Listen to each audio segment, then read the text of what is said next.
మీరు చాలా చాలా పోటీల్లో అమ్మాయిలు గెలవటం చూసుంటారు కదా, కానీ ఎప్పుడైనా డ్రైవర్ కూతుర్ని, పాలమ్మే వాళ్ళ అమ్మాయిని, రిక్షావాడి కూతుర్ని వీళ్ళని ఎప్పుడైనా గెలవడం చూసారా చెప్పండి? లేదు కదా? ఎందుకు చూడలేదు? ఎందుకంటే మేం పేదింటి అమ్మాయిలం. పైగా పెద్దింటి అమ్మాయిలు పెద్ద పెద్ద కలలు కూడా కనలేరు కదా, ఎందుకంటే వాళ్ళకి పెద్ద పెద్ద కలలు కానీ అనుమతే ఉండదు. కానీ నాకు ఆ అనుమతి మా పెద్దమ్మ గారి నుంచి దొరికింది. ఇక అనుమతితో నాకు ధైర్యం వచ్చింది. ఆ ధైర్యం వల్లే ఒక మామూలు అమ్మాయి గెలవగలిగింది.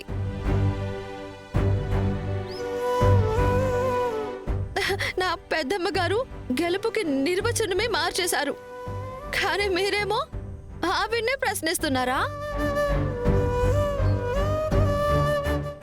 అరే, ఆవిడ కారణంగా మీ కూతురు లాంటి మామూలు అమ్మాయిలు పెద్ద పెద్ద కలలు కనగలుగుతారు. పైగా నిన్న ఈవిడ ఒక కొత్త పద్ధతి మొదలు పెట్టారు.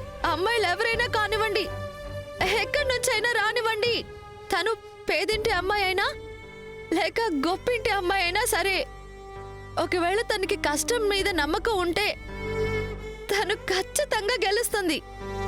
సరిగ్గా ఈరోజు నేను గెలిచినట్టు.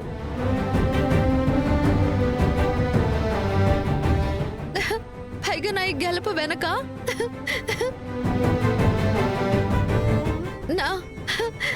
నా పెద్దమ్మ గారి దీవెనలున్నాయి.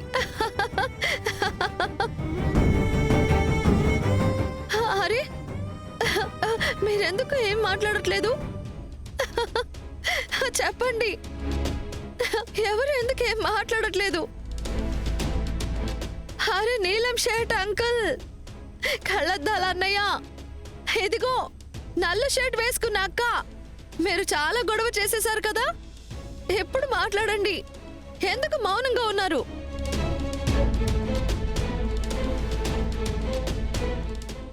నానా, వీళ్ళందరికీ నా కిరీటం తెచ్చి చేయండి.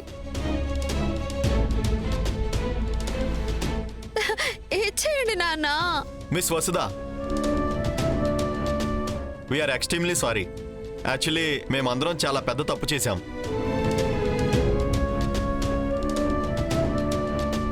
సారీ నా కాదు, మా పెద్దమ్మ గారికి చెప్పండి. సారీ చంద్రిక గారు, ఈ అమ్మాయి మేబీ మత్తులో ఉన్నట్టుంది, కానీ ఈ రోజు తను మా కళ్ళు తెరిపించింది. She is absolutely right. మీరొక కొత్త పద్ధతిని మొదలు పెట్టారు. రూల్స్ ఒకవైపు, కానీ ఈ అమ్మాయి ఫెయిర్ గానే గెలిచింది. And she's right. తను చాలా మంది అమ్మాయిలకి ఇన్స్పిరేషన్ కూడా.